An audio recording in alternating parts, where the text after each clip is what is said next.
আপনি যদি বলেন যে সাউথ এশিয়ান যে রাষ্ট্রগুলো আছে সেই রাষ্ট্রের জায়গায় ভারতের কিন্তু কোনো বন্ধু রাষ্ট্র নেই, কিন্তু বাংলাদেশ এমন একটা অবস্থানে আছে যেটা ভৌগোলিকভাবে আপনার ইন্টারন্যাশনাল পলিটিক্সের জায়গায় বাংলাদেশ খুব গুরুত্বপূর্ণ একটা অবস্থানে আছে এবং তাদের কিন্তু কোনো ভারত বাদে বাংলাদেশের জনগণের কোনো শত্রু নেই।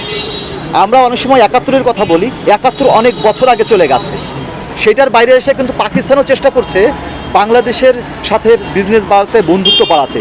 পাশাপাশি অন্য যে রাষ্ট্রগুলো আছে সেটাকে যদি আমি এই আবরণের বাইরে আফগানিস্তানের কথাও বলি, আফগানিস্তানও কিন্তু বাংলাদেশের পক্ষেই।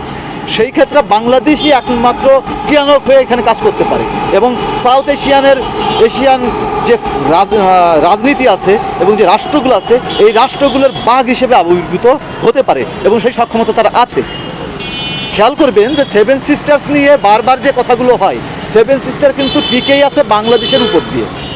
কারণ বাংলাদেশ যদি কোনোভাবে কোনো একটা উস্কানি দেয় এবং সেভেন সিস্টারের যে মুক্তিকামী জনতা আছে এই সাইড তো বাদ দিলাম, ওই সাইডে যে মাওবাদীদের যে আন্দোলন আছে, ঝাড়খণ্ডের যে আন্দোলন আছে, আপনার খালিস্তানের যে আন্দোলন আছে এবং কাশ্মীরের যে স্বাধীনতা আন্দোলন, সেই সব জায়গায় এরকম ভারতের ভিতরে বিক্ষিপ্তভাবে 10 থেকে 15টা সংগঠন এবং অঞ্চলভিত্তিক জনগণ ভারত থেকে পৃথক হতে চাচ্ছে। বাংলাদেশ জাস্ট একটু টুরি দিবে এবং এইখানে একটু ওদের বাতাস দিলে এবং একটু সহায়তা করলে ভারত ভেঙে খান হয়ে যাবে। তাইলে বুঝতে পারতেছেন যে ভারতের ভবিষ্যৎও কিন্তু নির্ভর করছে বাংলাদেশের উপরে।